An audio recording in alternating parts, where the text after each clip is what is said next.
ಎಲ್ಲರಿಗೂ ಪ್ರೈಸ್ತಲ. ಕೀರ್ತನೆ 1ನೇ ಅಧ್ಯಾಯ 2-3ನೇ ವಚನ.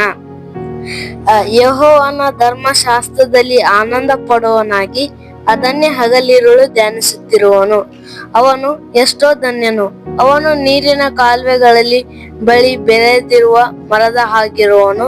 ಅಂತ ಮರವು ತಕ್ಕ ಕಾಲದಲ್ಲಿ ಫಲ ಕೊಡುತ್ತದಲ್ಲ, ಅದರ ಎಲೆ ಬಾಡುವುದಿಲ್ಲ. ಅದರಂತೆ ಅವನ ಕಾರ್ಯವೆಲ್ಲವೂ ಸಫಲವಾಗುವುದು. ಯೆಹೋಶುವನು 1ನೇ ಅಧ್ಯಾಯ 7-9ನೇ ವಚನದವರೆಗೆ. ನನ್ನ ಸೇವಕನಾದ ಮೋಶೆ ನಿನಗೆ ಬೋಧಿಸಿದ ಧರ್ಮೋಪದೇಶವನ್ನೆಲ್ಲ ಕೈಗೊಂಡು ನಡೆಯುವುದಲ್ಲಿ ಸ್ಥಿರಚಿತ್ತನಾಗಿರು. ಪೂರ್ಣ ಧೈರ್ಯದಿಂದಿರು. ಅದನ್ನು ಬಿಟ್ಟು ಎಡಕ್ಕಾದರೂ ಬಲಕ್ಕಾದರೂ ಹೋಗಬೇಡ. ಆಗ ನೀನು ಎಲ್ಲಿ ಹೋದರೂ ಕೃತಾರ್ಥನಾಗುವಿ. ಈ ಧರ್ಮಶಾಸ್ತ್ರವು ಯಾವಾಗಲೂ ನಿನ್ನ ಬಾಯಲ್ಲಿರಲಿ. ಹಗಲಿರಲು ಅದನ್ನು ಧ್ಯಾನಿಸುತ್ತಾ ಅದರಲ್ಲಿ ಬರೆದಿರುವುದನ್ನೆಲ್ಲ ಕೈಗೊಂಡು ನಡಿ. ಆಗ ನಿನ್ನ ಮಾರ್ಗದಲ್ಲೆಲ್ಲ ಸಫಲನಾಗುವಿ, ಕೃತಾರ್ಥನಾಗುವಿ. ನಾನು ನಿನಗೆ ಆಜ್ಞಾಪಿಸಿದ್ದನ್ನೆಲ್ಲ ಸ್ಥಿರಚಿತ್ತನಾಗಿರು. ಧೈರ್ಯದಿಂದಿರು, ಅಂಜಬೇಡ, ಕಳವಳಗೊಳ್ಳಬೇಡ. ನೀನು ಹೋಗುವಲ್ಲೆಲ್ಲ ನಿನ್ನ ದೇವರಾದ ಯೆಹೋವನು ನಿನ್ನ ಸಂಗಡ ಇರುತ್ತಾನೆ ಎಂದು ಹೇಳಿದನು.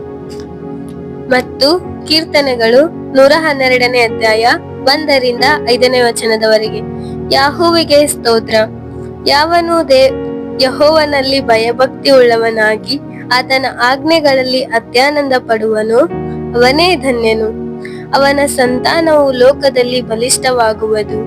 ನೀತಿವಂತನ ವಂಶವು ಶುಭ ಹೊಂದುವುದು. ಅವನ ಮನೆಯಲ್ಲಿ ಧನೈಶ್ವರ್ಯಗಳಿರುವವು. ಅವನ ನೀತಿಯು ಸದಾಕಾಲವೂ ಫಲಿಸುತ್ತಿರುವುದು. ಯಥಾರ್ಥರಿಗೆ ಕತ್ತಲೆಯಲ್ಲಿಯೂ ಜ್ಯೋತಿ ಮೂಡುವುದು.